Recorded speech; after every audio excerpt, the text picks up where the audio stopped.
सराव संच 3.1 पहा. प्रश्न क्रमांक 1 बघा. खालील संख्या मालिकेत प्रश्नचिन्हाच्या जागी येणारा पर्याय निवडा. आता या ठिकाणी बघा गणित दिले आपल्याला 32, 42, 52 प्रश्नचिन्हाने 72. या प्रश्नचिन्हाच्या जागी कोणती संख्या येईल हे आपल्याला काढायचं. पहिल्यांदा बघा या गणिताचं निरीक्षण केल्यानंतर आपल्या असं लक्षात येतं की या सगळ्या समसंख्या आहेत. 32, 42, 52 आणि 72. आणि या संख्येमध्ये कितीचा फरक जाणवतो आपल्याला तर 10चा फरक आहे. बघा 32 आणि 42 10चा फरक आहे. 42 आणि 52 10चा फरक आहे. मग 52 नंतर 10 62 या ठिकाणी येईल आणि 62 आणि 10 72. म्हणजे पर्याय क्रमांक 3 62 हे काय होईल तर प्रश्नचिन्हाच्या जागी उत्तर येईल. प्रश्न क्रमांक 2 पहा. 4, 8, 14, 22, 32 प्रश्नचिन्हाने 58. अशा पद्धतीने काय केलेलं आहे तर आपल्याला प्रश्न दिलेला आहे. बघा या ठिकाणी निरीक्षण केल्यानंतर आपल्या असं लक्षात येते की 4 ते 8 मध्ये 4चा फरक आहे. त्याच्यानंतर 8 ते 14 मध्ये 6चा फरक आहे. 14 ते 22 मध्ये 8चा फरक आहे आणि 22 ते 32 मध्ये 10चा फरक आहे. मग आता 32 आणि पुढची जी संख्या आहे त्या ठिकाणी कितीचा फरक असणार आहे तर 12चा फरक असणार आहे. म्हणजे 32 अधिक 12 44 आणि 44 अधिक 14 या ठिकाणी 14चा फरक येणार 58. म्हणजे पर्याय क्रमांक 2 हे काय होईल या प्रश्नाचं उत्तर येईल. आता या आकृतीचं निरीक्षण केल्यानंतर बघा 4, 6, 8, 10, 12, 14 ह्या काय तर समसंख्या आहेत हे काय होतं आपल्या लक्षात येते. पर्याय क्रमांक 2 हे काय तर या प्रश्नाचं उत्तर आहे. प्रश्न क्रमांक 3 पहा. 16, 25, 36 प्रश्नचिन्ह आणि 64. बघा या संख्येचं निरीक्षण केल्यानंतर आपल्याला लगेच लक्षात येतं की या ठिकाणी काय केलंय 4चा वर्ग 16, या ठिकाणी बघा 5चा वर्ग 25, या ठिकाणी 6चा वर्ग 36. मग या ठिकाणी काय येईल तर 7चा वर्ग येईल. 7चा वर्ग 7 × 7 = 49. पर्याय क्रमांक 3 येईल आणि या ठिकाणी आहे तो 8चा वर्ग 64. अशा पद्धतीने या ठिकाणी काय केले तर वर्ग संख्या दिलेली आहे. प्रश्न क्रमांक 4 पहा. 12, 14, 18, 26 प्रश्नचिन्ह आणि 62.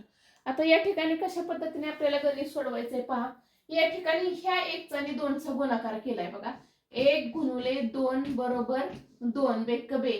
म्हणजे ह्या मधलं जे अंतर आहे 12 आणि 14 मधलं अंतर ते कितीचं आहे तर 2चं अंतर आहे. त्याच्यानंतर 1 × 4 मग 4 × 1 = 4. मग 14 ते 18 मधील जे अंतर आहे ते कितीचं आहे तर 4चं अंतर आहे. त्यानंतर बघा 1 × 8 म्हणजे 8 × 1 = 8. मग 18 ते 26 मधील जे अंतर आहे ते कितीचं आहे तर 8 या संख्येचं आहे.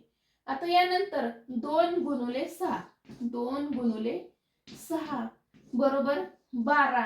म्हणजे आता 26 नंतर जे 12 नंबरची संख्या आहे ती किती येईल तर 38 येईल. म्हणजे पर्याय क्रमांक 1 हे काय होईल या प्रश्नाचं उत्तर येईल. बघा प्रश्नचिन्हाच्या जागी किती संख्या येईल तर 38 येईल. त्यानंतर बघा 3 × 8 केलं तर 8 × 24. 24 बघ 38 अधिक 24 केलं तर किती येईल तर 62 येईल. म्हणजेच पर्याय क्रमांक 1 हे काय तर आपलं उत्तर बरोबर आहे. प्रश्न क्रमांक 5 बघा. 40, 38, 35 आणि 30 आणि प्रश्नचिन्ह. आता या ठिकाणी बघा 40 ते 38 मध्ये 2 संख्येचा अंतर आहे बघा. 40 ते 38 मध्ये 2 संख्येचा अंतर आहे. 38 ते 35 या ठिकाणी 3 संख्येचा अंतर आहे. 35 ते 30 मध्ये 5 संख्येचा अंतर आहे. आता या ठिकाणी 30 ते पुढची जी संख्या असणार आहे ती किती असणार आहे तर 7 संख्येचा अंतर असणार आहे. कारण का तर या ठिकाणी बघा 2, 3, 5 आणि 7 ह्या काय तर मूळ संख्या आहेत. म्हणजे मूळ संख्येनुसार या संख्येमध्ये फरक दिलेला आहे. मग पुढची 30 - 7 केल्यानंतर किती येते तर 23 येते. म्हणजे पर्याय क्रमांक 3 हे काय होईल या प्रश्नाचं उत्तर येईल.